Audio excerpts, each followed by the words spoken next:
Hey, good people. Welcome to Melanated Vibrations, a new show that celebrates the diversity and richness of Black culture. Join us as we delve into our individual mental health and overall mental health of our community. From the latest trends to the timeless coping mechanisms, we'll showcase the best of what it means to be mentally healthy.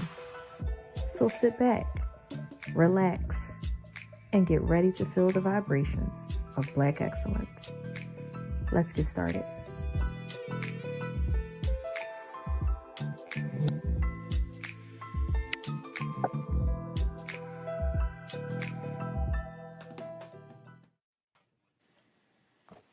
Hello, everyone. Happy Monday. Welcome to Melanated Vibrations. We're going to do things a little different today. I hope everyone had an amazing Monday, coming off the weekend. I hope you got some relaxation. I have three special guests with me this evening, and we are going to dive into some relationship stuff. But before we get started, I want to do something different than our I want to be able to do an icebreaker. So I hope that everyone can join in on the icebreaker. Please don't forget to like and share. If you're watching on YouTube, share it with as many people as you can. Make sure you subscribe to the Big Exclusive. If you're on Facebook, same thing. Like and subscribe and please share. So I should have one more guest. Yeah, I don't know. Reek was having a little bit of technical difficulty. She should be back in a second. Okay. All right. So the way I want to start the icebreaker is because everyone doesn't know who everyone is. So with me, I have my sister, my biological sister, Adarius. She Hi. is new to the show. I want to start our icebreaker off with, if you could tell your 20-year-old self three things, what would it be?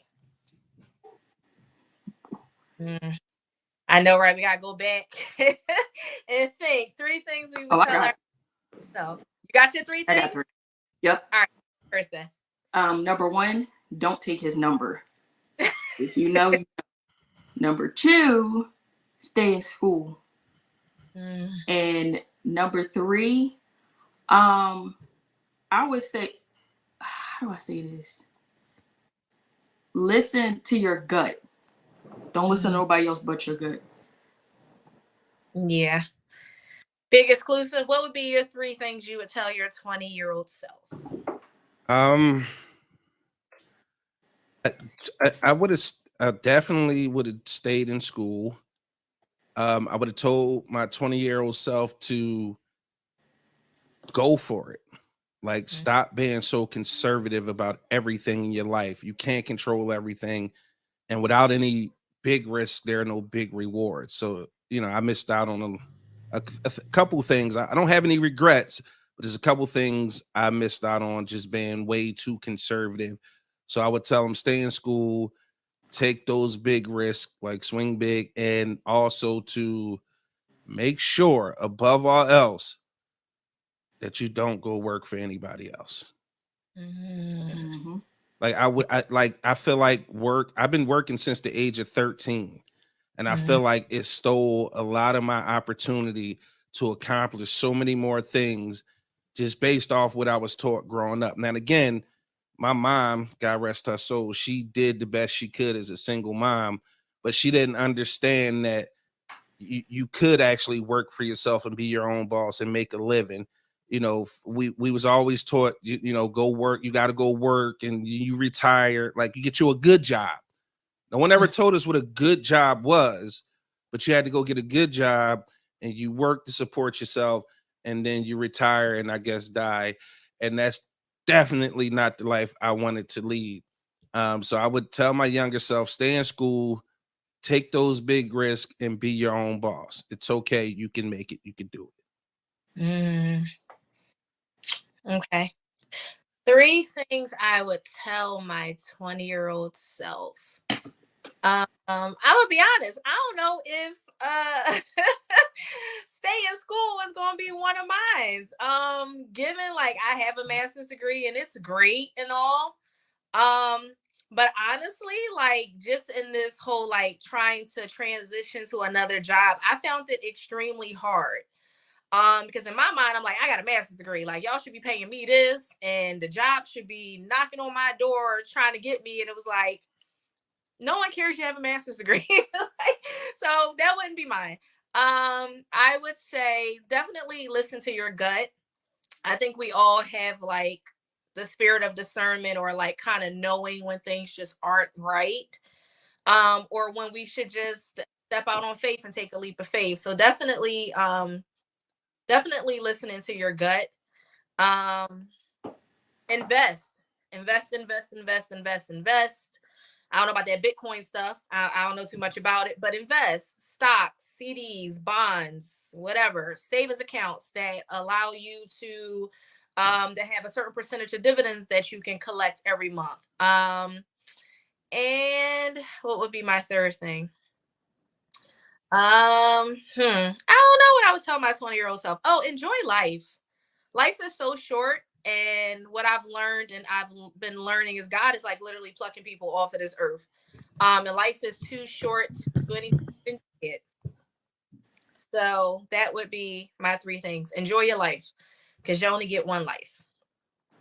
So have fun. Go to that party. Open that business. Start that business. Go on that date.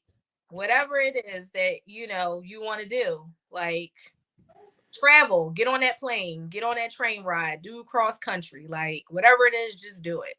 Have fun so you don't have any regrets. So that can we go to some of the comments? I am interested in what other folks would tell their 20-year-old self. Hey Tiff, thank you. Hey Jalene. Hey Royalty. Slow down, calm down, and it's going to be okay. Absolutely, Aisha. Absolutely. And listen to your gut. Great one. Absolutely.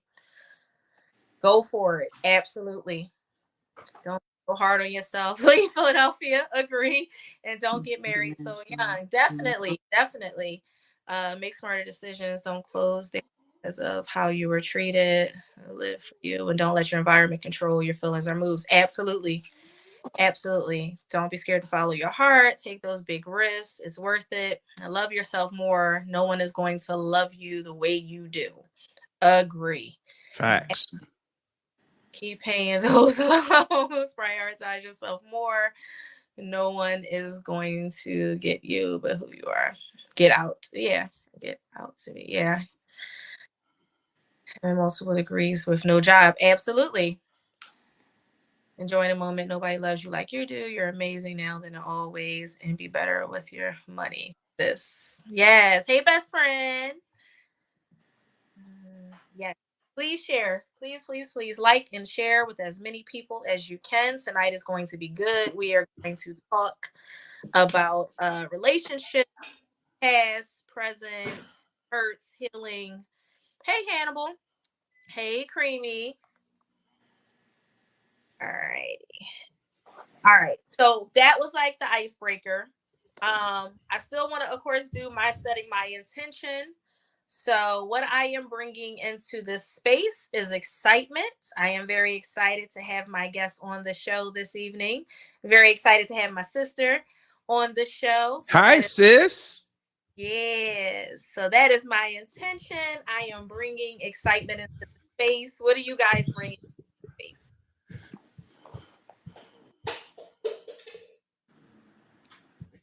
You gotta unmute, Reek. Oh.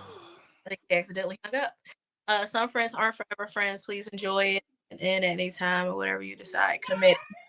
Mm-hmm. We are just here for a season. So I guess what I'm bringing into the space tonight is a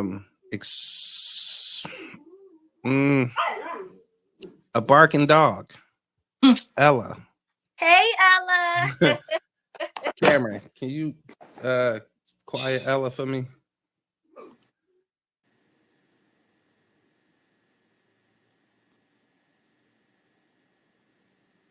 So I'm gonna bring some. Well, referring to the topic, I'm gonna bring some honesty and some transparency to the space tonight. I agree. I guess I give y'all some transparency from me. I am a little nervous about it too, though.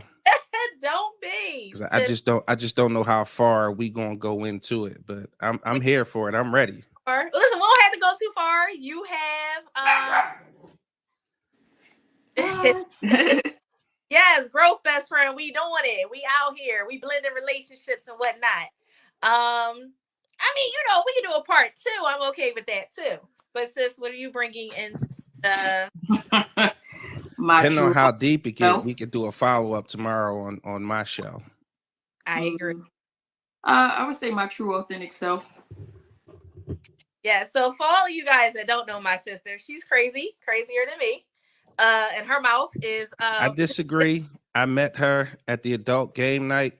She was remarkably cool and cordial and very much so fun. I don't know how it is growing up with her, but I can say my experience with her was extremely positive. I thought she was really dope and really cool. Well, speaking of relationships, we didn't meet each other until about in our 30s.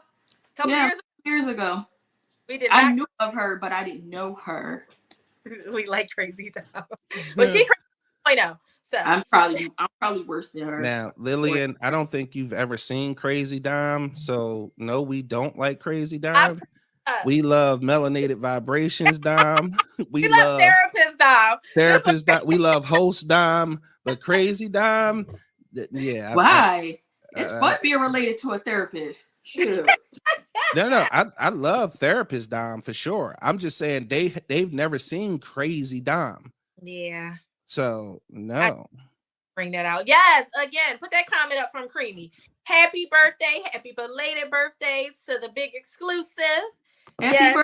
Out here celebrating his birthday. Wait. What season is this? Pisces.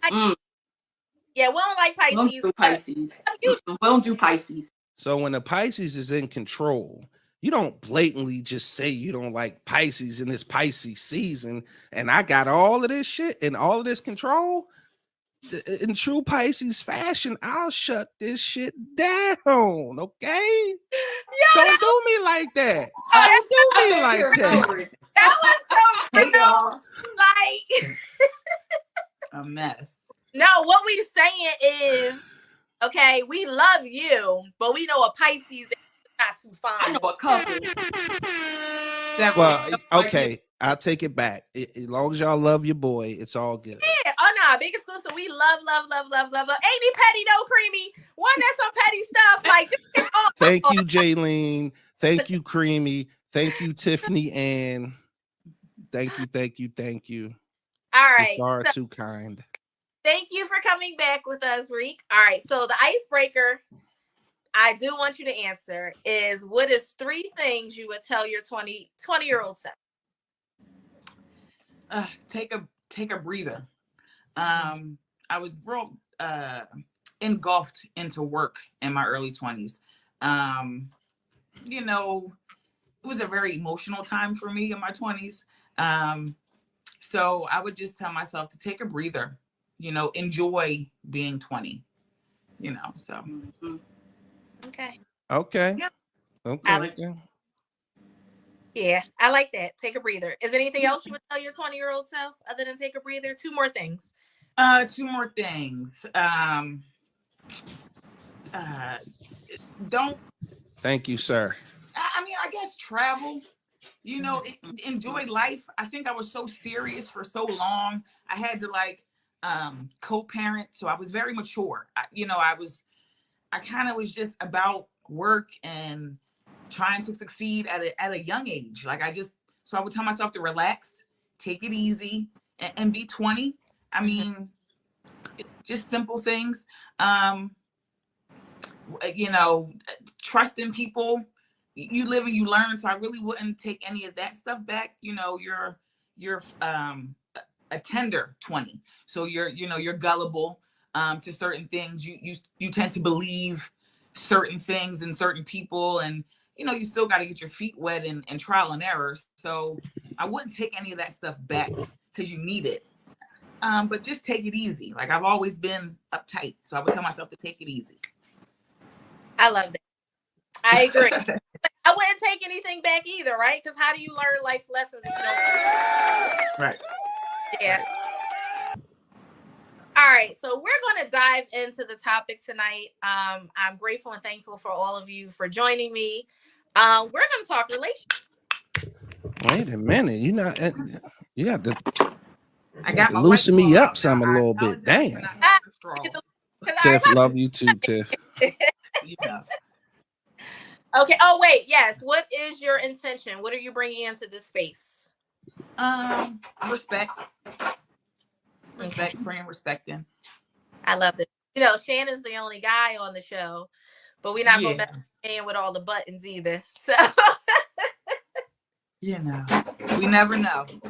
Just saying. Can't save everyone to manage your finance early up, and no one will love you like you do. Yes, absolutely. I think that's important. I just had this conversation with someone earlier, like all the stuff we learn in math class, right? We're never going to use. Why they don't teach us like how to balance a checkbook or how to write a check or, about different accounts and why they don't teach us like that? Well, what was a lie? What I don't know. It's going down in the comments though. What is happening in the comments, Jesus? Which one was a lie? Listen, Phoenix always got smoke. I don't know what's up with man, but he always got smoke for somebody. Game night, he ain't even peep like the way my family was on his ass. He ain't even know he was about to catch it. No, it was about to be a whole situation. So him comments but he get blocked. Okay, so that's that. All right, so we're gonna talk relationships. Y'all not gonna bully me tonight either, okay? I said you the man with. I will call in some backup.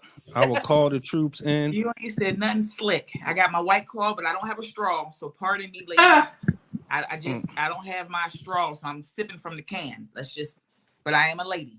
I wasn't sure if I needed to get a glass of wine. I think you should go get a glass.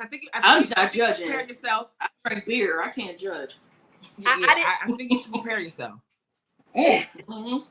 I didn't know how this was going to go. All right, so relations. All right, so that's the thing between Phoenix and Tiff in the comments. They don't got nothing to do with us. All right. I'm gonna get me a drink. Keep talking. I can hear you. I get a drink, Jesus. Listen. He felt left out. Somebody go get the tequila out the refrigerator for me. All right, so the first question, ladies, is do you recall a time of like a very difficult relationship? That'll be the first. Several. In that relationship or let's start there. Do you recall a time about a relationship that was difficult for you to get past, and how long were you in it? So I'll start. I've been in several difficult relationships, but one that tells my story and a story, because all of the relationships tell a story, but this one is a little different. So difficult. How long was I in it? Maybe 2 years. Look, maybe 3, maybe 2. We'll go with 2 to be on the safe side. Okay. And I was being physically abused. So not only emotionally was I being abused, I was physically being abused. But it wasn't until I had to really be done. And Dom, when we say we're done, we sometimes go in a cycle. We still answer the phone. We still allow them to come over. We still allow the abuse. So when I say you have to be done, it has to be you. And for me, my done was I had to love myself. And when you love yourself, you won't tolerate such behavior. But it wasn't until that relationship that I really realized that I didn't love myself. Yes, I had depression. Yes, we go through things. Yes, they're growing pains. But it wasn't until that situation where I was in an abusive situation and I said, enough. And once you love yourself enough, you come out of it. And it was like it was like a skit. I knew exactly what was going to happen. And if I could share that, I'd like to. I kept saying, you need to leave, you need to leave, you need to leave. One day, I told my aunt, I said, I'm going to call you. And no, I said, I'm not going to call you. I said, you're going to call me. I get off at 7 a.m. I said, I'm pledged. If I don't pick up, just come. And I told her what was going on. I said, don't tell my mom. This is my mom's twin sister, mind you. I said, don't tell my mom. You know, I just, if I don't pick up the phone, just come to my apartment. And she was like, okay. So she knew what was going on with the abuse and different things like that, because I finally told her, but I didn't tell her until I was ready to do something about it. And that's key. So stay with me. I told her, I said, listen, if you call me, I don't pick up, just come. So I got off of work. I came home. He was there. Same thing happened. Talking trash. Why you still here? You hate me so much. Why don't you just leave? Oh, you ugly. Oh, you this. Nobody wants you. Why are you still here? This is my place. Cool. So then we get the tussling. So then my aunt calls. It's like 7:20. So my aunt calls in the morning. So she calls and then I don't pick up. So in my head, I say, I knew, boom, I'm about to get rescued. Cool. This is good. So as he's doing his thing, I'm saying, listen, my aunt's on her way. You know, you should probably chill. But he was calling my bluff because I never did that before. I never said nobody was coming. I never said, you know, I never did anything. I would talk a good game, but I never did anything. So this particular time I did something. So she pulls up with the police. The police come. I answer the door. I still am in protect this black man mode. Now follow me. So the police come and I let him in. The police officer says, what's going on? I said nothing. He's like, why's your hair messed up? I'm like, oh, I don't know. We had a bad argument. So he knew what was up. So he told the young man to get his stuff and to leave. And that for me was the last time I dealt with him. That for me was the last time I will ever be in an abusive relationship. That for me was me sticking up for me loving me putting myself first. That's what it was. So that relationship was difficult. That relationship was toxic. That relationship was abusive. However, I learned to love myself first. And when you love yourself first, you won't tolerate certain behavior. It was my apartment. I was the breadwinner, but that didn't matter. But I could take care of myself is what I'm saying. I could take care of myself. He wasn't bringing anything to me, but just tearing me down. And I was stuck. Oh, do I need to help him? Oh, this, oh, that. It was just toxic and I got out of it. So that was a difficult relationship. Hey Tiff, love you too. And I triumphed for that. I'm very proud of myself. I've never been in an abusive relationship physically or anything after that. And I share my story and I just, thanks, big bro. I share my story to say, we can say we're done. We can say we're walking away, but you have to be ready. And when you're ready, and I was ready, I was scared for my life. The bathroom is small. There's porcelain. I can hit my head. Now it's attempted murder. I'm still thinking about him, talking to him like, yo, this bathroom is small. You keep at it, somebody really gonna get hurt. Mind you, I'm getting hurt any fucking way, but you might really do some damage that you can't undo. You already mentally jammed me up. I'm talking about death is what I was talking about. So I'm still trying to help him, you know, not fuck me up. Like, hey, stop, you know? Still trying to rationalize with him. Yeah. That always makes me sad to hear that. And it's not the first time I've heard it, that despite Black women going through the abuse, they still find it somewhere in their spirit to care enough about a Black man to still protect him. And that seriously is for me, it's like a mind fuck. Because growing up with twin sisters, it was just no fuck them, him, black, white, green, red, or indifferent. If you putting your hands on a motherfucker, they deserve everything they got coming. Because had they not induced that situation, they wouldn't have put themselves in a position to possibly be struck down by the police. Now, make no mistake about the comment I just made.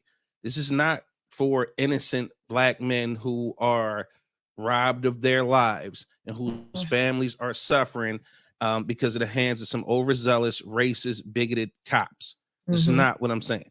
What I am saying is those men who take the route of putting their hands on women, you kind of bought everything you got coming to you.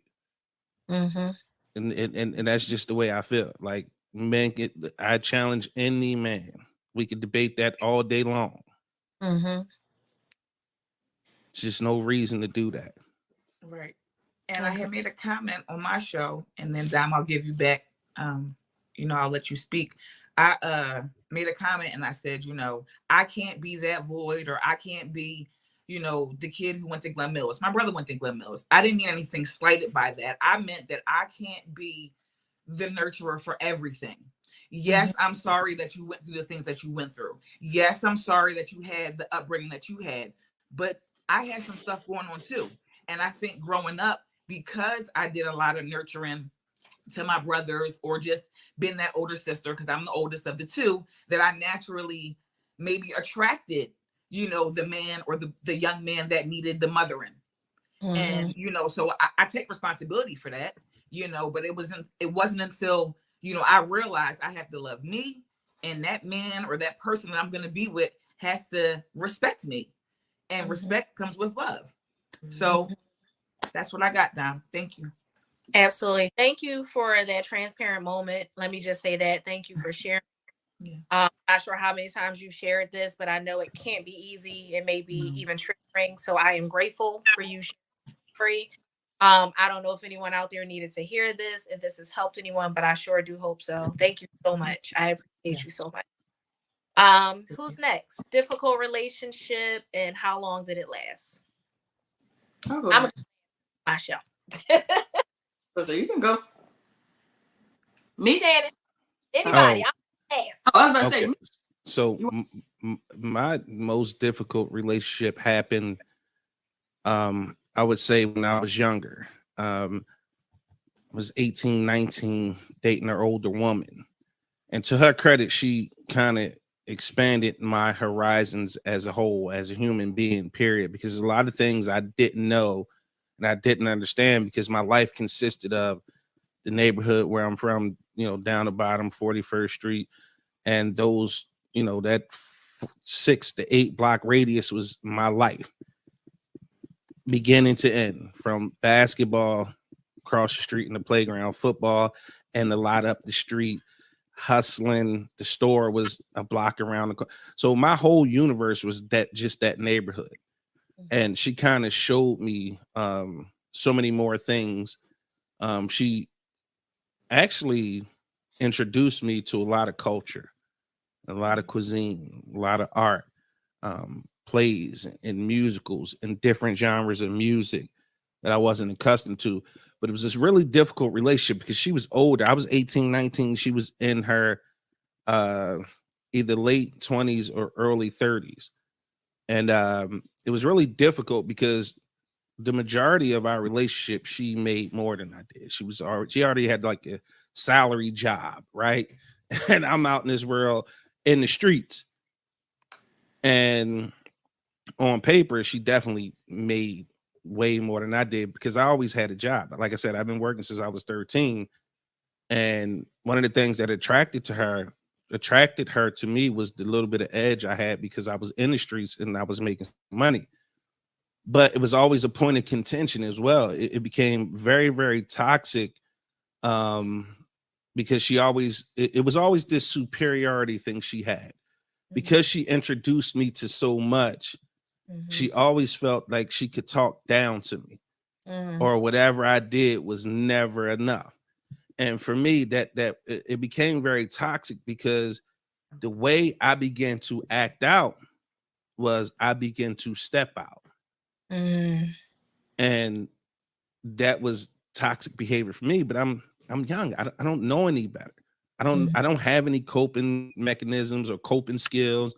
My ability to communicate effectively hadn't matured yet. And all I know is she kept trying to, at every turn she got, she would try to make me feel this small. And I hated that. So I had to do shit to kind of feel like a normal person again. So it was, all right, I need to make more money. So I went out and got more money. Okay. She talking down to me like that. She don't think I'm good enough. Well, guess what? She does, and she does, and she does. So I found what I was looking for out there. So that went on way too long. And that was my most difficult relationship. But like Reek said, when I had that last straw moment, that was it for me. There was no coming back. Like it was like she never existed from that point on, to an extent, because I still had a relationship with her daughter. But once I was done with the relationship, I was done. And I mean, she tried for years. And all I could think to myself was, you didn't appreciate me when you had me. All that potential, everything that you see that I've become was always there. Right. I wasn't asking her to nurture it. What I was saying is appreciate what I bring to the table, as opposed to trying to make light of it or make it seem like it was insignificant. So, and that person went through some trials and tribulations, and regardless of how we ended, I was still there for a couple different times. But as far as that relationship go, it was a gift and a curse. Like I said, I learned so much about life, but I also learned a whole lot about relationships and what I didn't want. Wow. Yeah.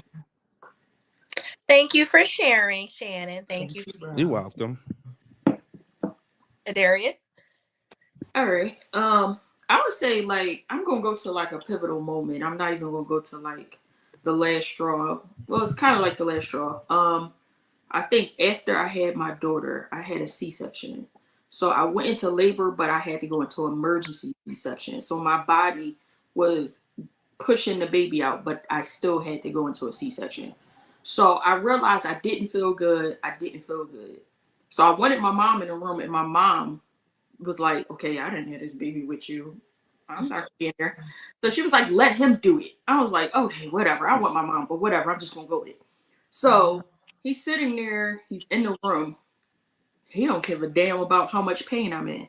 So they're telling me they have to rush me to the back or I will stroke out because my pressure is going so high and she's getting distressed. So they're like, okay, your body's going to labor, but I'm going to have to cut you open. So I'm like, okay. I'm like, okay, this is getting really scary. I'm looking at him. He has no emotion. I said, okay, this is the pivotal moment that my mom told me is not going to last, but I'm going to let you do what you want to do. Now, her friend thought the same thing. She's not here anymore, but she thought the same thing too. She was like, it's not going to last. It's not going to last. So I looked over at him and I'm like, okay, it could be a chance that I go on this table. She might not come out. I might not come out, or one of us is going to come out. He had no like care in the world. He was just like, okay. My mom, my sister, they're just like, oh my God. My family is like, oh my God. They're just like, him and his mom were just like, oh, okay. I said, wait a minute. Do I need this kind of man? Because how could you not care about this type of situation? I'm telling you, like, this is going to be a bad situation. And you're telling me, you're just like, okay, I'm just going to click on my phone. I'm going to play games. I'm going to do this, I'm going to do that.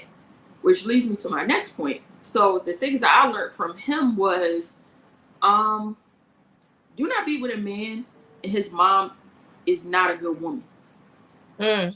If she is not a good woman, you cannot, I repeat, run. It'll tell you all you need to know about that man. His mom to this day is mean. She's just mean. She's the person that she want her son to herself. That's all she care about. She just want her son to herself. So, I mean, the lesson is, I married my husband. Now, my husband, he's the total opposite. He was the caregiver for his mom. He had a good relationship with his mom. His mom was a good woman. She was a good person. She's a woman of God. She was all those things. So I don't like to celebrate Mother's Day because I don't think it's that important. He didn't like to celebrate Mother's Day. He's like, well, what am I doing that for you? I don't even do that for my own mother. My husband is so opposite. He's like, my mother was a single mom. I appreciated her being a single mom and taking care of her kid every day. Why can't you have Mother's Day? So from the time I was with him until now, I have to celebrate Mother's Day. So make sure that that man has a good relationship with his mom. I don't know who need to hear that, but make sure that man has a good relationship with his mom. Make sure his mom is a woman of God. Make sure she's a good woman of God, because you could be a woman of God and be total opposite. Nasty. Nasty. You know, it's sad. It's really sad. But make sure she's a woman of God, and that's the biggest lesson I learned. Do not be with a man with a woman, with a mother, and the woman is not that good. So that was like my biggest lesson, that he just didn't care. And the co-parenting was not good. And I was just like, I see why I ran. There was other stuff, I can't really talk about that on camera, but it was other stuff, and I just was like, I really dodged a bullet. And I was just like, okay, this is my moment that I realized I did the right thing by moving on. I'm glad you did it.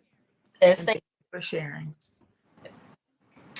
So it's my turn. So I would say probably one of the hardest relationships was with my son's father. Not that things were all bad, but towards the end, I felt like I was in it and he wasn't. I was ready for growth and change. He just wasn't. I guess I wanted him to mature faster than what he was maturing. I wanted him to be, a family man once we had our kid, and it was like he wanted to be in the studio and be in the streets or whatever it is that guys do at that age. And so for me, I think that Rika pointed out, right, like a woman knows when they're done. For me, I was physically still there, but mentally and emotionally, I had out. I was over the I didn't have anything else to give the relationship. I tried for a lot of years because I was raised in a household with both parents. So I'm like, I want my son to have a 2-parent household. But then I got to a point where I realized that my happiness was more important than trying to stay in something that just wasn't meant to be, or it wasn't meant to work. And so I think I got to the point where it's like, I'd rather my son grow up and see his parents, have love for each other, but separately, versus staying in that thing and it just be arguing and fighting and just toxic.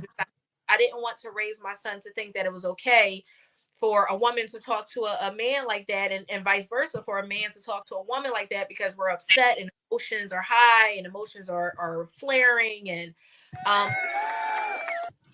that's so important. That is so important. I didn't want you to just gloss over that, because that's super important what those kids see and absorb. And they're sponges and they absorb all of that. And so absolutely, when you start questioning who you are, and you have to and you start blaming yourself for stuff that's just not even your fault, it's time to go. And so for me, it was just like I wanted more for him than he wanted at that time. It was a really difficult relationship. We were together for about 8 years. Had a kid together. It was a lot. It was a lot. Yeah, it was a lot. We were together for about 8 years. We were together for about maybe 4 years before we had a kid, and it was like everything was great, and but I had to get out of that situation. I had to grow. I realized I was trying to take someone with me that wasn't ready. I was trying to take extra luggage and a carry on. It was like, baby, this trip you got to pay. You just got to take what's yours. Take what what you can carry. You can't carry. And so that probably was one of my more difficult relationships, because again, I wanted my son to grow up in a 2-parent household, but and it took a while for us to co-parent. There was a time when I tell y'all I hated this man, I hated him. And even relationships that he got in afterwards, it wasn't jealousy, it was more anger, because it was like I was trying to get you there. I was trying to get you to do the things that you are now currently doing, traveling and all for her. And I'm like, oh, this really? yeah. I just did all the work for nothing. Right. Everybody can't come with your growth. Absolutely. And so it just, for me, it was like, damn, dogs, are you going That's how you hard? feel? Solid, but it wasn't meant at that time. I learned a lot of stuff, co-parenting now. Oh, we're good. I was just gonna ask that. How's the I'll co-parenting now? I'll be ready to square up with them, be Right. honest. But Right. co-parenting is like one of those things. It's a moving train. Like, you just gotta jump on where you can get on. We still have our moments, but the communication is a lot better. We can actually have a conversation, like a real conversation, and sit in the same room and not argue and not cuss at each other and not try to kill each other. So the relationship is definitely better now. But I mean, my son about to be 9, so we just now getting there. It's a process, though. Dom, everything's a process. So and everybody's process isn't the same. Go ahead, big bro. No, I was going to say similar to what you just said. Everybody's maturation process is not the same either. And I think that we all know that men mature a lot slower than women. I was forced to mature quickly because of the responsibilities that was put on me early on. Full disclosure, I know Dom, son, father. I'd seen some things that were never none of my business, that I never spoke on. I never spoke to him. I never spoke to her because it just was none of my business. But to see them where they are now, especially for, I don't know if you ever said your son's name, so I won't. But for him, it's inspiring, right? Because to see where you guys were at to now, especially as a Black family, no matter how modern, because I don't like that whole broken family thing. So I like to go with, modern family. So no matter how modern your family is now, I see the growth and the maturation, and I see the respect and the love for your son, and how powerful that it is, that it trumped all of that other stuff, and you guys are still able to come to a point where you communicate effectively and trying to do what's best for your son. So I applaud both of y'all for the growth and where you guys are at now, because it's actually beautiful to see now. And again, probably because Dom and I hadn't spoken ever. Ever. and part of the reason why is because of him and I had developed a relationship, and I'm so transparency, and I never want anything to appear to be improper. I'm so cognizant of that when it comes to everything. And that just stems from me in my businesses where I have to deal with like 90% of Black women. And I've been in situations where my phone number was in their phone, and their husbands or boyfriends are calling, like, sir, it's not that. But just to avoid any impropriety, Dom and I just didn't develop a relationship.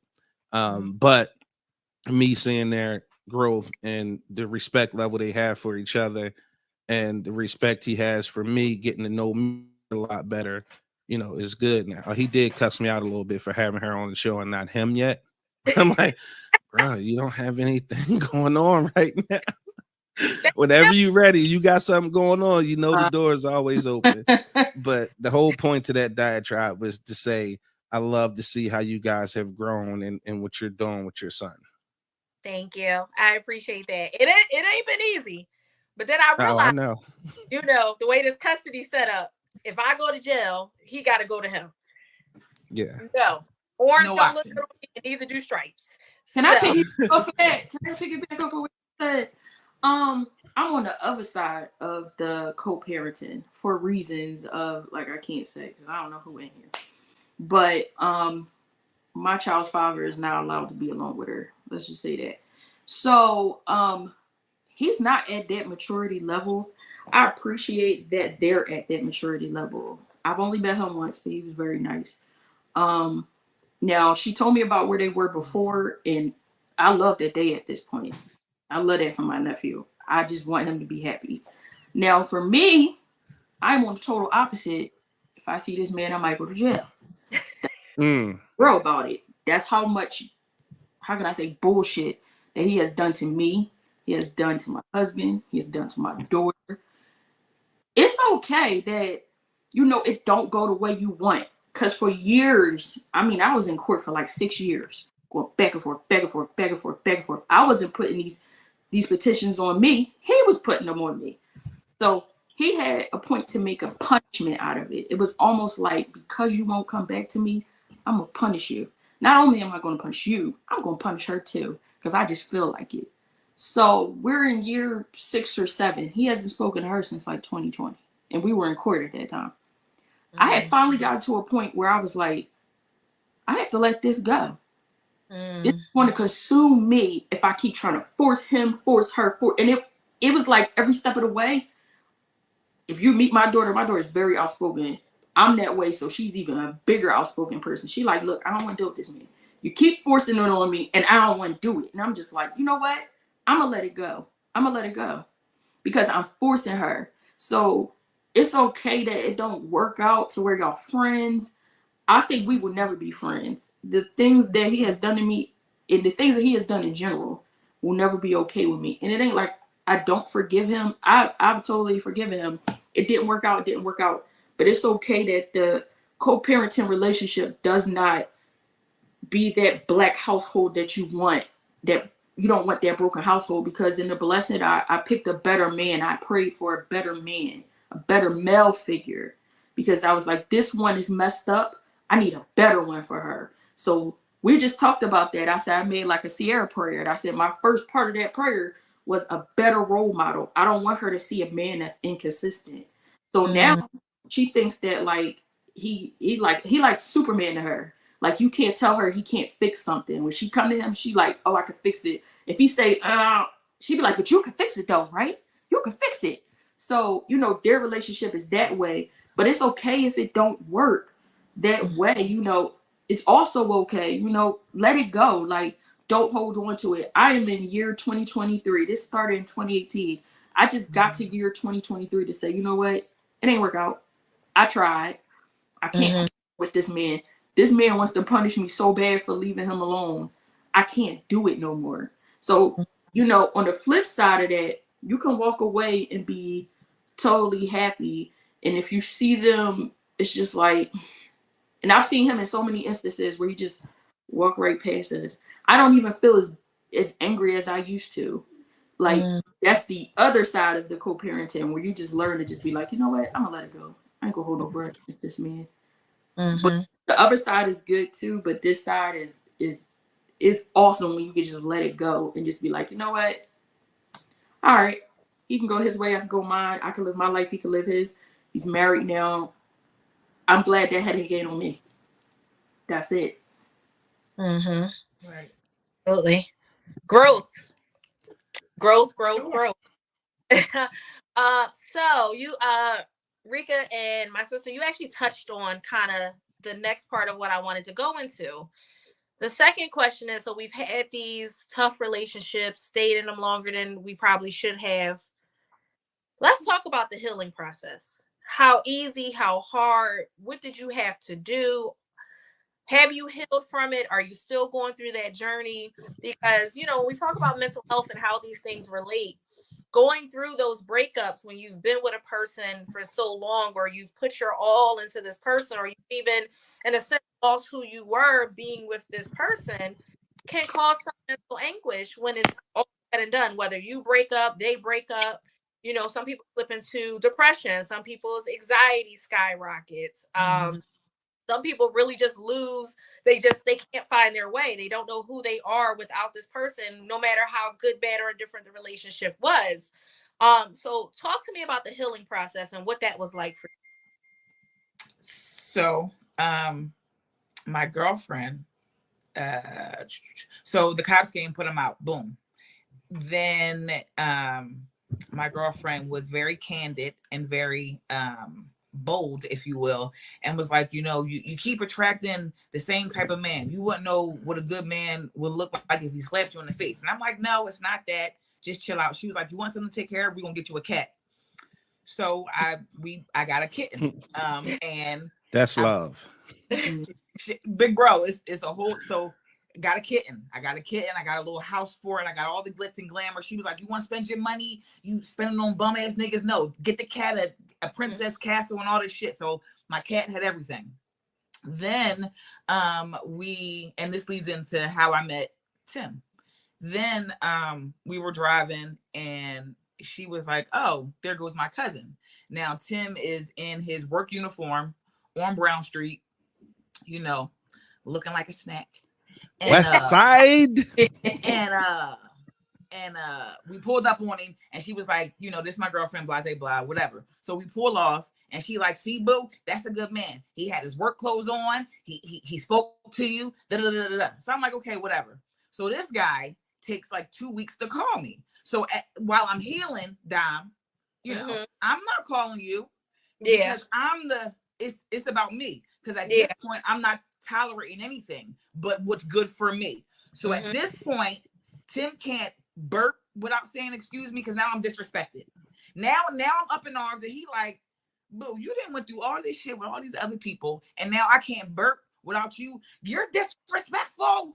I'm a woman. Yeah, all that. Say excuse me. Like I'm not tolerating anything other than respect, love, and what I am deserving of. If you burp, say excuse me. And that's a joke that I tell women to just be like, I'm not tolerating anything other than what I am owed. You burp, say excuse me. Don't ever forget. Don't ever forget to do that. You know, so the healing process was really just loving me. I'm not tolerating nothing less. If he don't call you, he's just not that into you.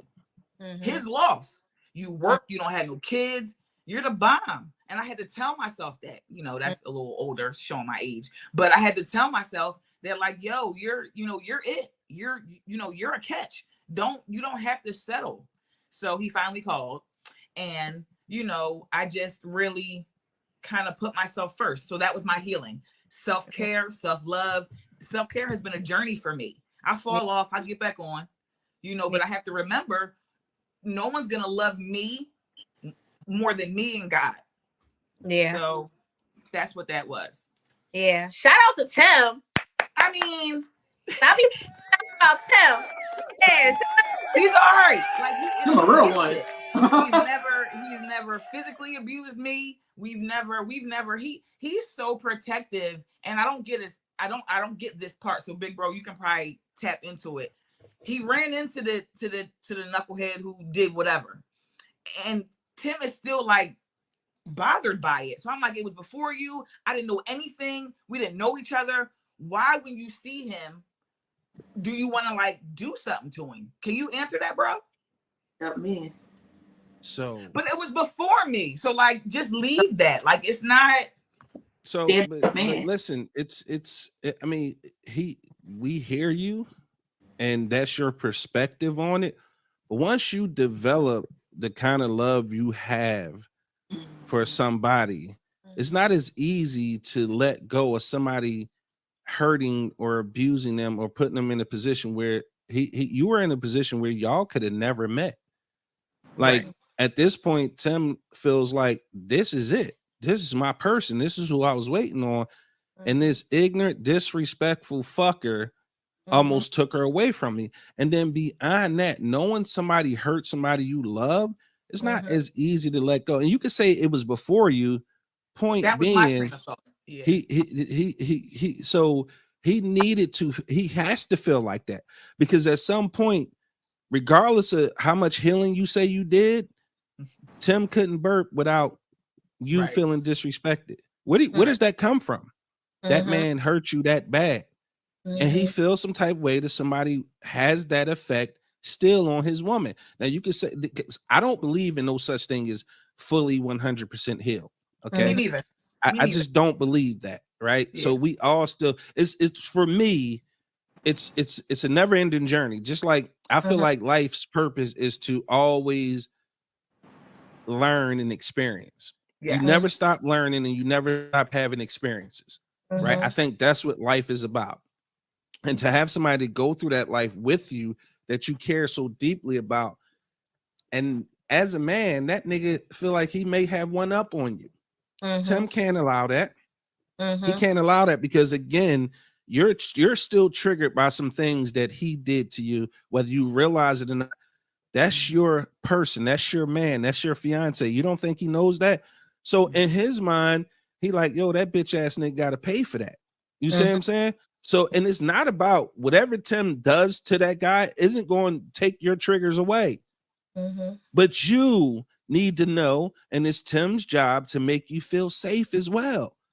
So he need to carry it like that to say, yo, I would fuck, but like, because you need to feel safe, because if you were ever out in public, that man should never ever have any power over you, your situation, or whoever you with in the streets.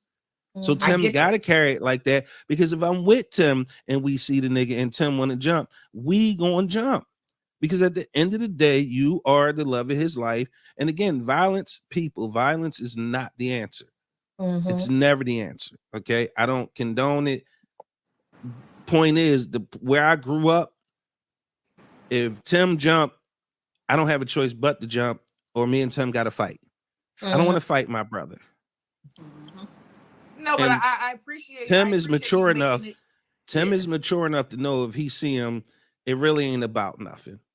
We might check him, but it really won't go no further unless he's disrespectful. But he needs to make sure you feel safe, and that person can never hurt you again. That's his job, to make sure you feel that way. That's part of his job as a man, to make sure you feel protected and safe while you with him. So he's supposed to feel like that. Past or not, it doesn't matter. Well, biggest, you made a good point about never truly healing, going through the healing process. Yes. How to begin to heal in air quotes from that relationship that you told us about earlier. So I'm gonna tell you something, ladies. Don't let these men fool you out here thinking we not sick, or we not hurt, and our stomach don't hurt, or we not going through it, or we not emotional. Men are very emotional, if not as emotional as women. We just do a better job at hiding it from you guys. Okay, that's number one. We go through a process. Now, our process, y'all process. I saw this on, I don't know what social media before, but it was like the stages of the breakup for men and women. Like immediately the woman is hurt and sick, and like she in the house, she's crying with the ice cream and the tears, and she don't know what's going on. And she might make the call to see if she can make it work, or even if she's done, she's hurt immediately. Men, we gotta fake like we don't have feelings, because society says we not, especially black men. Society says we aren't supposed to have feelings. We can't cry. We can't be emotional. So we feel like it's on to the next. So we partying and we happy, and while y'all going through it. And I believe this to be 100% true, because it was my experience. Immediately after a breakup, I just threw myself into work, into having fun. Right. The next part of that series of pictures was that the woman started to get herself together. She said, I'm going to the gym. I'm going to make me love me and feel good about me. And that's what she did. She started to look a lot happier and healthier. Then the nigga stomach started hurting, and he started reaching back. Like, yeah, then we go through the emotional trauma, because we see you guys like, well, wait a minute. She not devastated that I'm not with her. Some men actually get off on that. So ultimately, for me, I just needed to say that men hurt just as bad as women when it comes to a breakup. We just do a better job at hiding it, and we do a better job of I'm about to break guy code, but we do a better job of keeping those things on the back burner. Simmer. You ladies, that's why it hurts so much when y'all cheat. Now and again, I had this I think it was one of the shows before I left for vacation, but the topic came up like, can women cheat and not be emotionally attached?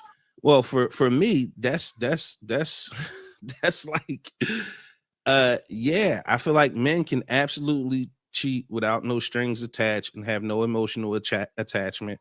Now, I was informed that women can do the same thing. I get it, but traditionally speaking, and I feel like, in my opinion, majority of the time, for a woman to cheat on a man, she has to be infiltrated mentally and emotionally.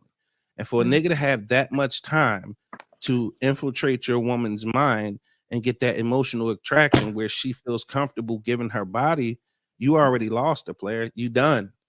Like she gone already.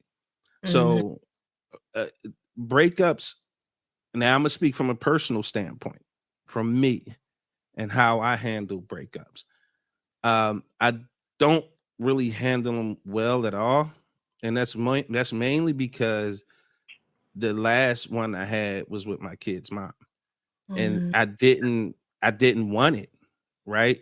But I knew I wanted better for me, but I also knew I wanted my family.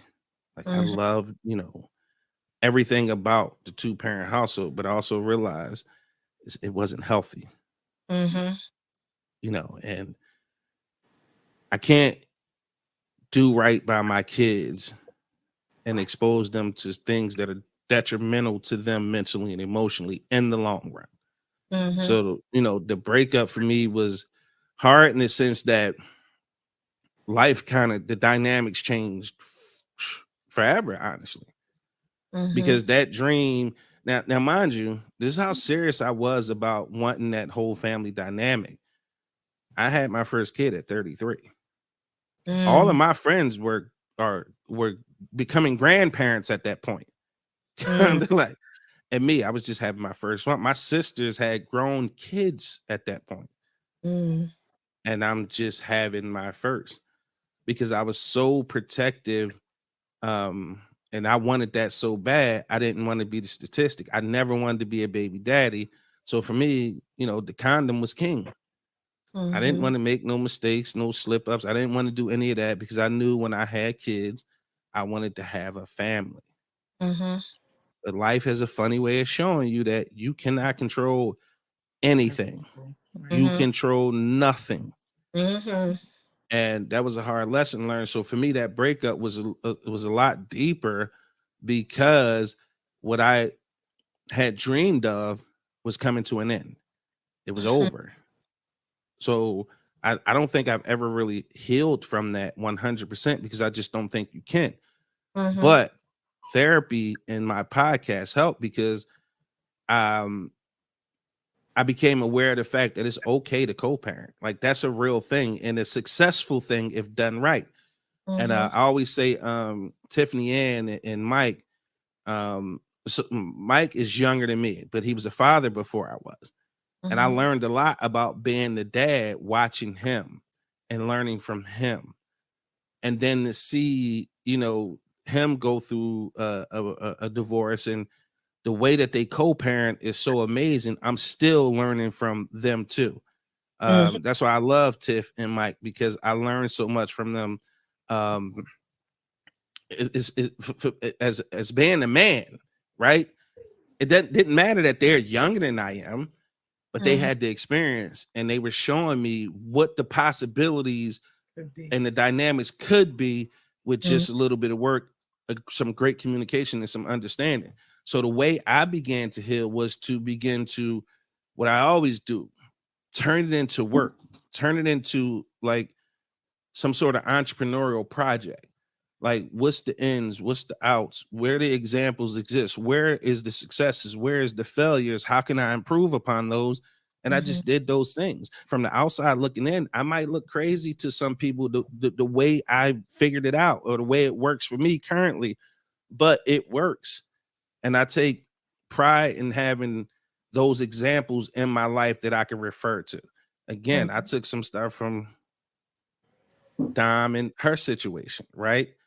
And you pick up bits and pieces wherever you can because the more you know, not like that saying is so underrated, but knowledge truly is power. And I don't think we respect that phrase enough, that knowledge is power. And the more knowledge that I gained on the topic, watching different people that I had access to in my life, the better I became, the better father I became, the better human being I became.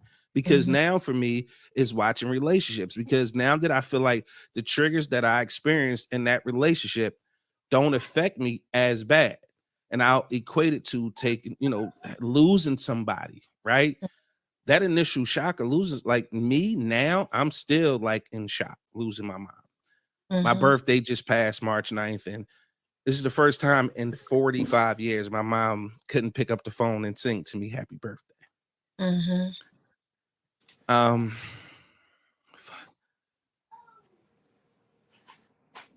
I had some other people step in and do it, which was awesome, but it just wasn't mine. But I felt the same way when I lost my little brother. It's not that I don't think about both of them every day. It's just that I learned to deal with the loss of my brother a little bit differently. I came up with coping mechanisms.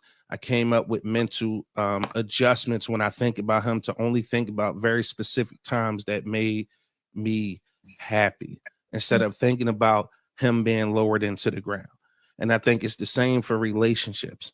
You never forget those emotions and those feelings and those lessons and those experiences that you took from that relationship, traumas and all. But what you do learn to do is figure out mechanisms and you put fail safes in place so they don't affect you like they did. And the most important thing that I think people underrate as well is you have to do the work. You have to, and when I say do the work, Tim about to make me cry. Donut was one of my best friends. When I say do the work, I don't mean jump right into another relationship with another person. I'm talking about therapy. And if therapy isn't for you, try a little honesty. Get in front of that mirror and try a little honesty, because when we break up with people, a lot of times, especially nowadays, we run to social media and we like to put up this front like, oh, fuck that nigga or fuck that bitch. They was toxic and this, that, and the other thing. And I'm better now. And so they put all the blame on these other people. And I was super guilty of that. But when I looked in the mirror and I stripped away everything, I had to take accountability for the shit that was on me, good, bad, or indifferent, because you can't take that same stuff into the next relationship. Right. My biggest lesson that I took from that relationship and what helped me heal the most is be as fucking transparent as you can with the next one. Do not rob people of their options. And I'm gonna stop talking because I could talk about this shit forever, but do the work for yourself, strip away, take accountability for it doesn't matter if that person cheated on you. That was my situation. And I had to understand that I played the role in that. A lot of people like to say, oh no, that fuck is a piece of shit. They cheated on me. How the fuck am I responsible? I figured out why I was responsible for that, because I began to neglect. You checked out. Yeah. Exactly. But again, I was justifying it like, yeah, I'm supposed to love my daughter. What are you talking about? Right. But that don't mean I was supposed to love her any less or neglect her anymore. So I got to take accountability for my role in that. And I had to learn. And it's not easy. Folks, it is not easy. Please understand, it is not fucking easy. But if you do it, I promise you, you're setting yourself up for the next forever love, if that's what you want. Because you never, so it's always a learning experience, each situation. And again, big bro, I like what you said. You won't take anything other than the good and what you learned into the next one, and that's all that matters. The lesson that was learned. Jimbo say sometimes it really is the other person's fault. So God damn it, Jim. And he's right though, because there are some situations that I got to see. I had a front seat to, and I'm just like, that person is like, I'm glad you got out of that kind of thing. Right. Yeah. But go ahead, Reek. I'm sorry, I didn't mean to cut you off. I was just piggybacking off of what you were saying, and I agree with it. Like, I take the lessons, like, like you said, I didn't even realize that was a thing, me not tolerating certain things. Like, babe, like opening my door. Like, I'm not opening this door. But 12 years ago, I was being slung around the bathroom like a rag doll, and really didn't have that respect or that self-love I had for myself to not tolerate such behavior. But here it is now, 12 years in. I'm not going for that. We're not Yeah. doing it. So wait, let me say this. Don't settle, Oh, absolutely but not. at the same time, give each other grace. Oh Mm. yeah, Because yeah, we all are human. Mm-hmm. And some days I mean, me personally, a lot lately. I yeah. haven't been on no A game. I haven't been on top of business, if I'm being honest. Like a lot of shit just falling apart around me. Mm. I'm just being honest. A lot of shit is just falling apart around me, and I'm not my best self. But there are people in my life who care to make sure that Shannon, take the trip. Mm-hmm. Like you need this. Mm-hmm. Yeah. The day before I went away was such an emotionally fucked day that I considered not doing anything. Like it's so many things. It felt like every dark cloud or every cloud in my life that was bright just went dark. Mm-hmm. But I'm grateful for the people who give a shit around me who told me, like, nah, we not letting that happen, sir. We Mm-hmm. not letting that happen. We not letting, like, sir, get your shit together. Jasmine, definitely, sir. I'm not going for that. Like, come on, let's go. That's dope. Yeah. My Uncle Larry, when I got to the ATL, my cousin Mark, we call him Saint. Tiffany Ann, she's a big proponent. Like, yo, get the fuck out of here. You deserve it. Stop letting these, like. So at the end of the day, Angry OG was another one. Like, bro, come on, cut the shit. Like, be out. Like, there ain't nothing that can't wait till you get back. Mm-hmm. And I'm forever grateful because at the end of the day, when I tell you I needed that, because I do so much. Like I'm just responsible for so much shit. Like, and I need help, and I recognize I need help. That's me being honest with myself. So many people around me that I bring into my circle that are very helpful, but I won't use those people to actually help me accomplish the goal for everybody. So that's got to change. And I recognize that. But I'm grateful for everybody who's around me, who's encouraging me to, just get up and do it. Like, you need to be a little more selfish and start doing shit for you so that you can continue to be or on the path to that greatness you striving to be. Shout out to Dom too. Dom didn't know what I was going through. She's like, yeah, I'm having a party. You coming, right? I know you coming. No, you got to come to him. I'm like, oh shit, yeah, I'm coming. She had no clue what was going on in my life that day. But she was so excited and was like, no, you know you coming. I'm gonna send you all the information because it's going down. It's hot girl summer. And I'm like, holy shit. Like, how can I not be affected by that? You know what I mean? Creamy, while I was away, and like little shit to me. Like, people be expecting, like, they think it take these huge gestures or these grandioso gestures to fucking have an effect on people, to make them feel better or to help them out. Nah, Creamy made a post about my website, about the shea butter, had it on all her social media. If I can tell you how much that made my day, fucking reek. Look, big bro, I know you got a lot going on, but I'm feeling neglected. I'm just telling you I'm good and I love you. Me and Tim love you, but hit me back when you can. I have real life people around me who love me. Yeah. Jump man, I can't tell y'all what we talk about on air, but he's out of control, and I don't even want to know what y'all talk about. Listen, right. Jimbo is one of my favorite people on the planet. My little brother is out of control. Listen, he's not out of control. He very much know what he's doing. Jimbo. I love Jimbo. But the thing about Jimbo is he don't know how to.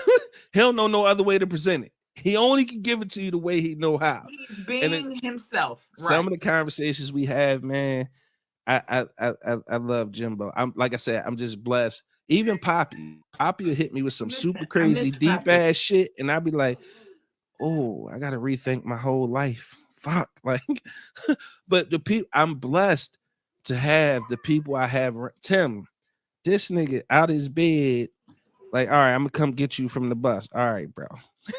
He fell asleep. He woke up like, shit, nigga. I fell But asleep. we got you there. But they got me there. But the point I'm trying to make is I have amazing people around me who love me. I just don't use them. I just don't lean on them. And I really need to actually take advantage of these beautiful people I have around me. And I'm vowing to do that. That's dope. That's a part of healing. I agree. Yeah. I love that. She truly is creamy. He is. I appreciate. Look, Jim. Look what he talking about. Hot girl summer. See, that's the shit, Jim. That's what I'm saying. That's what I'm saying. A hot girl summer. You see it. Mm-hmm. All right. Yeah. Dom, you said you about to do what now? Have a hot girl summer. You better not hit that button. You better not. I knew you was gonna do it. I knew it. Anyway, all right, sis. Healing. I'm sorry. I went on the. Go ahead, sis. That was good. Go ahead. That was appropriate. Yep. We don't have enough Black men be that transparent, so we needed that for the culture. This is about us as Black and brown. Jimbo, if I tell this how retarded Jimbo is, and I mean that in the most endearing way. But if I tell Jimbo it's a problem, I need you to shoot a nigga. All right, where he at? Like, what he look like? Send me a picture. Like, I would never put my little brother in no danger. As a matter of fact, I'm about to cuss his ass out because I sent him some get money information and he ain't called me back. Yes, but sis, I'm muting my mic right now. Go ahead. I would say my healing journey was a little bit different because I didn't have the right people around me. And it took me a long time to realize I didn't have the right people. Yes, I'm married, but he has no kids. So he kind of didn't understand how it was to heal with a child and still leave that very, very crazy situation. So I couldn't really particularly lean on him as much as I could have. I'm more of an independent person, so I kind of had to deal with it myself because all the people around me, they pretend like life is just perfect and it's great and it's not. And I'm like, I'm drowning. I recently came out of a deep depression because of still dealing with, I guess, the PTSD from that because of the things that I've gone through for like the past 6 years. It's not easy. It's not easy fighting somebody in court and going through the situation that I was in. It was really deep. It was really bad. It was really traumatizing. It was just really horrible. I mean, I can't express how bad it was. I had to realize that I was too passive in that situation. Yeah, they were wrong, but I was too passive. I was too nice. I was too caring. I was just too sensitive to somebody who ain't give a fuck about me. That's the key. I realized I need to stop trying to fix. Here we go again. When they ain't got a good woman in their life, they don't understand how to respect other women. So they didn't know how to respect me, so I had to let that go. Thank you. She is. I got to heal from that, from being so nice. So in turn, it took me a couple years to get out of being a bitch. So I was mean for a couple years, and I sat in that. And then people was dying around me, and it got worse. And then it finally got better. I think I'm finally at a point where I could say like, oh, okay, I'm being myself again. I'm not as angry about that situation. I was too nice. I need to get away from it. I shouldn't have been that vulnerable to where I let that person get to me like that. I should have been more like, no, I deserve better type of thing. Or I knew I deserved better, but I was like, nah, I want to be nice. I'm still that way. Dom always tell me like, you're too nice. And I'm like, well, Don't you believe Dom now? Dom is people. She got these people nice. fooled. She got these people fooled. Okay, Dom is nice, savage. but I don't want to be myself. If I'm myself, it's going to be bad. So I'm like, I try to give people the benefit of the doubt. Now I'm going back to the point where I'm juggling being mean and I'm juggling being nice. So I'm like, I'm trying to work on the balance of it all. So I think healing now, I think this year is finally like my year of healing, and I'm going back to my nice self. And, that's dope. That's your it. Authentic self. Yes, my authentic self. I love it. Yeah, first of all, sometimes she be too nice. I said what I said. And I don't be liking that for her because I be ready to pull up. Like, what you say? Like, you want me to stab somebody? Like, because we can go to jail together. I don't. I got to stab somebody. Wow. I'm just saying. Long as they know. Like, pew, pew. I'm trying to tell y'all getting the nice side of her because she crazy. Y'all don't believe me. Stop being so nice to people that are hurting us because we're really hurting ourselves. Absolutely. Absolutely. It gets like that sometimes when you're trying to find who you are. Absolutely. Definitely a journey.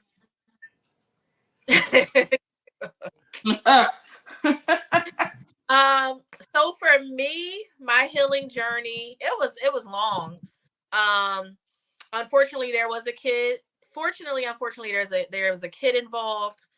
So I feel like that healing or moving forward process had to happen sooner than maybe I wanted to. Like, so I had to sit in it. I had to feel all those emotions, that anger, that frustration, that sadness, that, oh, I lost myself, that, oh, I wasted my time, oh, I gave you all these years.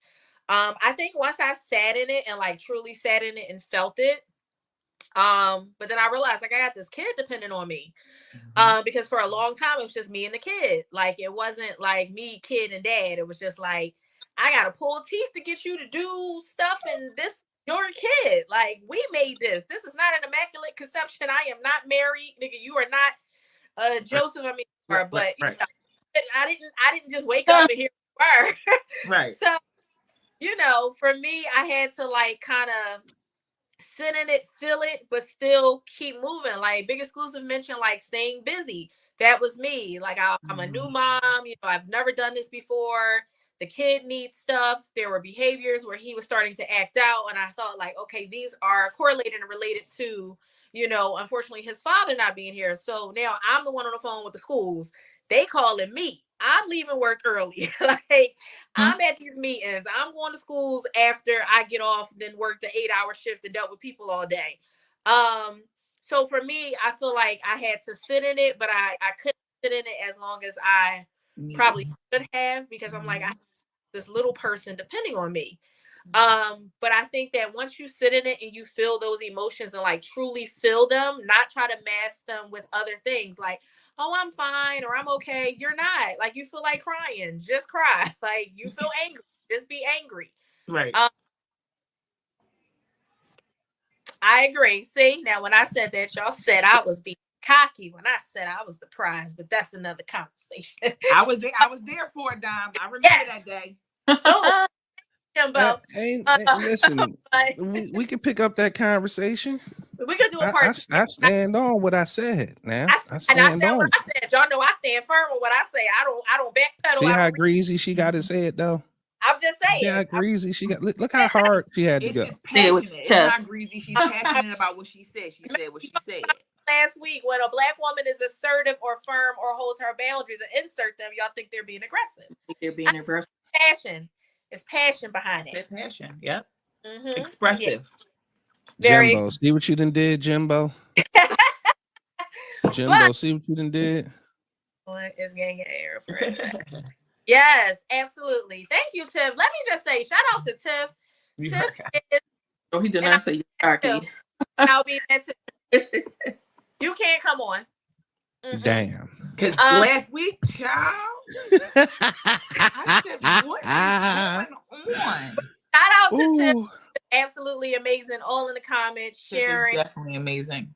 Is an amazing person. Tiff, we gotta go to Budokan, boo. We owed a dinner date. We supposed to be going to Budokan soon. So let me know.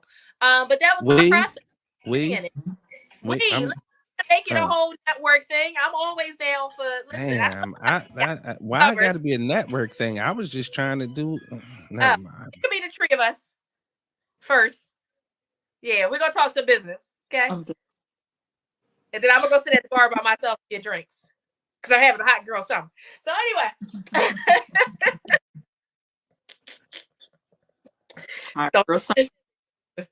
don't hit the button. But that was my thing. I had to sit in it. I had to feel it. I had to go through it. And I think because I actually sat with it and dealt with it, I did therapy for a period of time. Even talking to clients who have like went through that and realizing like it's not just you, like other people are going through this. Other people have been through this, and the same grace that you give to these clients that you service, the same advice, or I don't really give advice. I say I don't give advice. The same suggestions that you give to these people, you have to take heed to what you're saying. And so for me, that is kind of how I've been healing through it. Like I said, leave me alone, light skin. There are still times, like I said, where I want to square up, I want to fight. But it's not bad. Don't do. Don't lie. I'm still on my errand journey. I want to fight. I mean, there are still moments where I want, but I realize, like I said, Big Exclusive can attest to this. Like there is so much growth between us that I'm just like, wow, you really. And I realize even now with some of the stuff that pisses me off that he does, I'm like, just gotta learn to pick your battles, baby. Learn to pick your battles. My son got his own phone. I don't gotta talk to this nigga if I don't want to. I will put you on the block list. You can just talk to the boy. You don't need to talk to me. We don't need to have. I gotta grow up. I want a fair one. First of all, what y'all mean? Y'all don't need to talk now. That's a whole nother topic, and I'm gonna let it go. We talk about the stuff that's important, but when it gets to a point where it's like he's not listening to what I'm saying, or I've shut down and I'm not listening, still growing. All right, now trying to fight with my words. It's hard. I want to fight with my. I sent way to save it, Jimbo. There you go, Jimbo. That shit gonna be 62, Jimbo. Jimbo, you made it higher than I thought it was gonna be. I was around 55. You hater. 55. Y'all ain't shit. No, don't do that. Not okay. It is not okay. Don't do that. Don't just spoil my. I got concerts and roots picnics and shows. That's it. And short shorts with the cheeky shorts. That's just an active summer. That ain't no hot girl summer. You know what them hot girls be out here doing? You know what them hot girls really be out here doing? That's your sister. I expect you to say that. That's your sister. You think I'm about to put? I told her I'm coming, but she told me I can't do but so much. But I'm coming.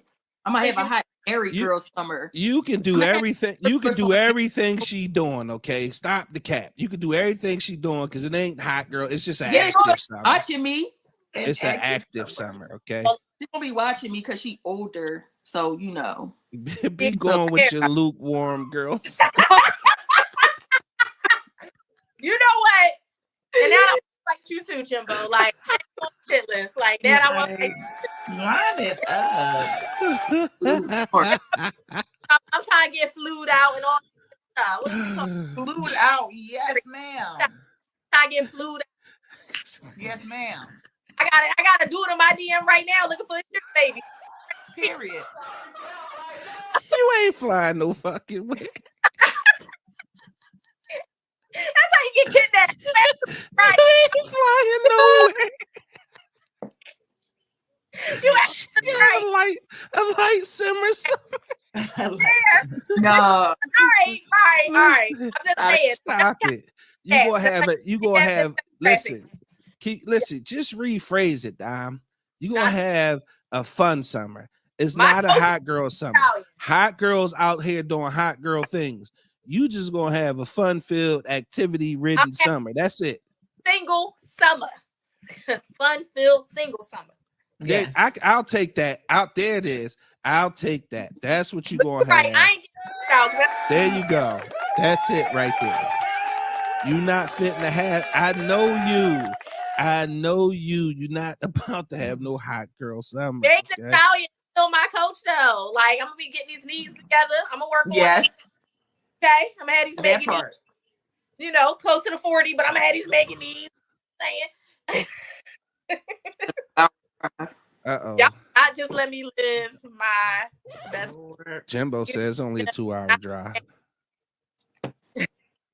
Oh, everybody DMs popping, huh? And that's what I'm saying. Be a sugar baby for $5,000 a week. Okay? Just saying. Get into it. They got ebooks to get $40K a week. You're not doing that either. Yes, I keep my feet done. I be on fans real quick, showing some toes. Don't play with me. Baby website. For sure. When shit get rough, you definitely got to sell those feet pics. For sure. Feet pics again. Shannon is tired of us. Yeah, it's a time. 20K pick. I mean, I don't see what's wrong with OnlyFans. It's way too much cat going on right now. It's way too much cat going on. This year, so. Hey Jim, that's right. Diabetic babies, sugar babies. Cause she look. It sounds cool to say in front of these people. You ain't doing none of that. There, I can show y'all the DM now. The DM is there. No. I believe that. I'm sure it exists. I don't know what but you're not about to bite or indulge in none of that shit. You're absolutely right, because I ain't giving up no damn sugar. You absolutely right. I ain't giving up no sugar. You can just give me the 5K weekly because I'm pretty. That's it. That's the conversation is the hot girls is listen. No, they not all of them. Yeah. It's just not giving up no sugar and they getting 20. That's what I'm saying. You believe that? Sugar. Yeah. I got a bridge. I'd like to say it. I got a bridge. I like to say. You can look on YouTube and there's girls that show you how to get the money. All right, so listen, that's again what we was specifically just talking about was sugar babies. Sugar babies is giving up the sugar for the money. No, they not no more. You see, what you talking about is scammers. Okay, yeah, I got it. A scammer. I'm talking about scammer. If I look good on your arm, I want 20 bands. Why not? They not sugar babies. Where's my button? Not the button. Escorts. I guess they escorts. They call them sugar babies escorts. I don't know. She be a little naive sometimes, Big Exclusive. I be trying to tell you, she be a little naive, just a little bit. I mean, they might be. I don't know, but someone she out here speaking from a married woman perspective. We can't talk about her. Listen, I've been out the game for so long. I don't know what's going on no more. And she believe anything. She believes anything. No. Listen, I've been out the game for like 6-8 years. I don't know.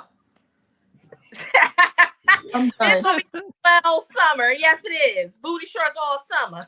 Yes, it is. Period. That's all I'm saying. That's it. Why? That's how they go. That's how dudes gonna be. They gonna be shooting they shot. Listen. The DMs is open. Know what I choose to answer different. Don't do that. Heard what she said. Don't do that. What I do? I heard that noise. Oh, you heard it? Maybe nobody else heard it. I heard it. Don't do that. All right. So anyway, back to the show. All right. So we talked about our. See, she said 17 years. Listen, it's been like 11. I want to square up. I'm sorry. I just do. It's a high place in heaven. Pray for me. That's all I'm saying. You seen it. You know. All right. Anyway. So. Yo, what? This don't be the fun part for me. This part don't be fun for me because I can't really participate in this kind of stuff. Sorry. Yeah, so poor stink. I'm gonna sit here.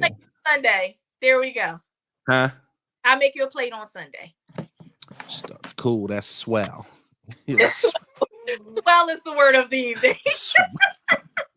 So swell. All right, so we've talked about some of our not so pleasant relationships, staying in them longer than we should have, and the healing journey that we all are on.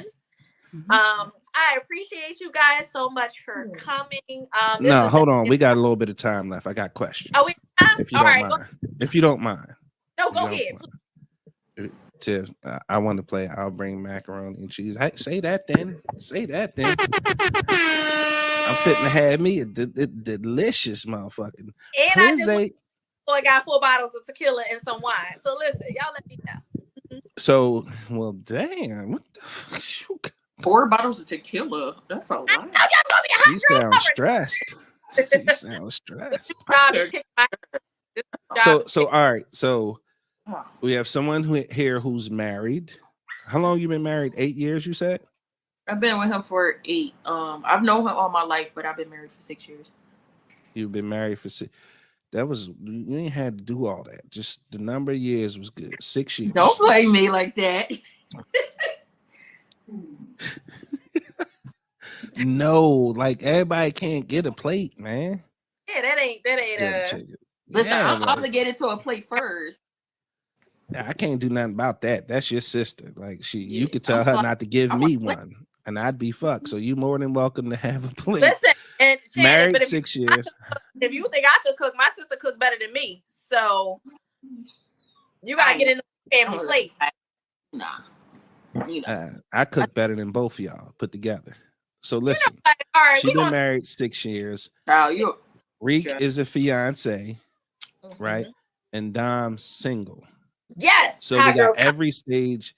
You say hot girl summer one more time. Say it one more time. Go ahead. Say it. Say it. Say it one more again. DMs and greens. Both. Say it one more again. I promise I won't have you sweating this time. Yeah, them fucking oxtails. That shit burnt. Hot oxtails. I hate when people don't make it hot. Tiff, make it hot. I like mine a little spicy. Tiff, you know what? I don't know why I put that up there. My bad. Deandra not having no hot girl summer either. Deandra, have to put it in them comments. Y'all about to have some lukewarm. Y'all need to stop. I'm not putting no more of those kind of comments up. I was saying that to say we got every stage on the screen. We got single, we have a fiance, and we have someone who's married, right? So I want each one of y'all to give advice at the stage that you're at. So Dom, give some advice for single women. If you say hot girl summer, I promise you. God damn. I promise you it's gonna be beef. Okay. But I wanted to go backwards. I want the married young lady to go first. Because I want her to, give advice on, how to keep a relationship and more importantly, a marriage going. Then I want Reek. If I'm not taking over your show. I just had these questions because I want people to learn something and get something from this. So Reek, I want you to talk about the process of maturing that relationship to a serious commitment, and you know what I mean, what you felt like needed to happen between y'all for y'all to go there. And then Dom, I want you to talk about, don't say it's fentanyl and pee in the dating pool, and don't say hot girls. We established that. We talked about that earlier, right? Okay, we did, right? We was yelling across the street. Yes. Yeah, we yell across the street from time to time. But I want you to talk about how to prepare to be single and be okay with being single, and the process and what they should be asking for when you meet somebody new. Good question.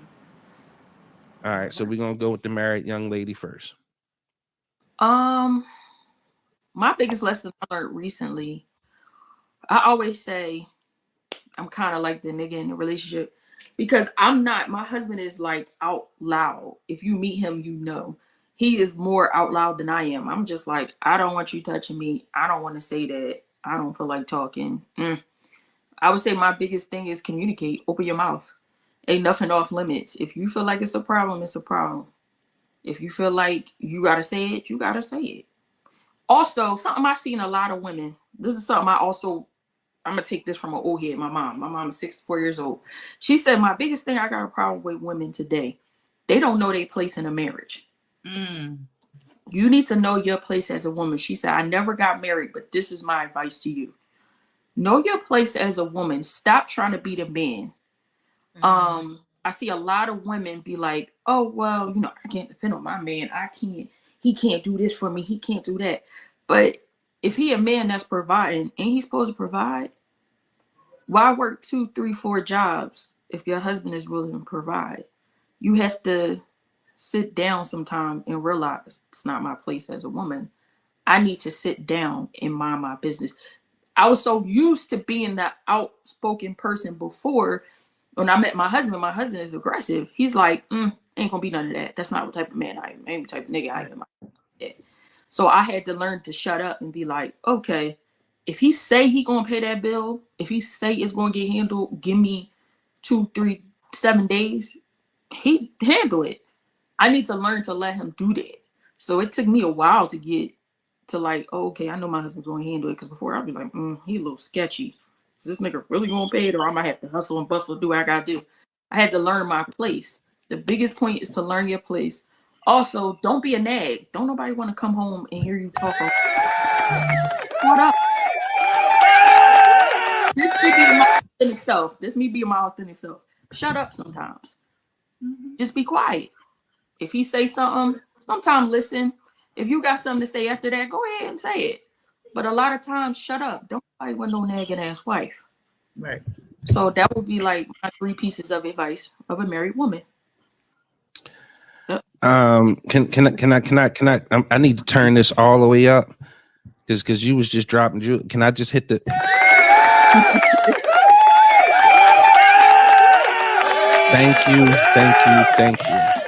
Thank you. All right, here we go. The lovely Reek. All right now, so what I would suggest is to, again, I'm piggybacking off of my sis who just spoke. Let a man be a man. You know, when my healing process started, Tim and I started to be friends first. And that was different for me. I'm normally, you know, we people go into relationships, you my man, we're dating, that's what it is. So with this particular relationship with him after the abuse, he suggested we be friends. And so I think that was important, being friends first. And then I feel like there was one other thing that was, letting him be a man. So Tim, you know, when he goes out, it may be after his, you know, after I'm settled, after his son is settled, and then he goes out, he's part of a club. So I let him do that. They go away, they do different things. There's trust in our relationship. So I'm okay with him having his thing. That's his thing.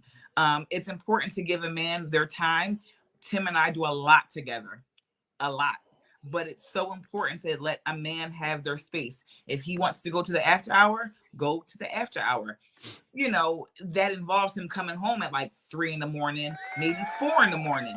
But he didn't leave until 1. You understand what I'm saying? So it's okay. I'm well rested. I'm in the bed. Our son is taken care of. The people in his community, if you will, know that he doesn't do anything without making sure his family's okay. So there's a balance. So part of healing, there's a balance. Let him be a man, and you know, if he's taking care of home, then it's okay. Like, it's, let them be who they are. I think that has helped this relationship a lot. We do things together, but he is allowed to be a man. You know, you have to let, and whatever that means to your man. If he likes playing baseball, let him go get on the baseball team, or go watch baseball with his homies, or go do this with them. He needs a separate, you know, because the relationship is a lot. You know, I ask a lot. I need a lot. I require a lot of attention. So he needs to go out and do his thing. That's my advice. Let them have their time, their space. So yeah, that's what I got. Hold on, Rick. Hold on. Let me give you your flowers, because yeah. Yes, some more. All right, fingers crossed. Here we go. Miss Melanated Vibrations herself, the lovely, beautiful, vivacious, lukewarm. Yeah. Not. I got my words I can't say. Seriously, so for me, just getting out of a 4-year relationship and now a single person, I would say to know who you are. A lot of times we get in relationships and we lose ourselves in the relationship, and we lose ourselves. And I think being single helps you find yourself. Finds out who you are, what it is you like, what you don't like, what's your non-negotiables, kind of like what we talked about last week with the boundaries. I have a list of non-negotiables, that things I'm just not willing to settle for when I do. Out. Mm-hmm. Make those small gestures. Make sure it's meaningful. Make sure it's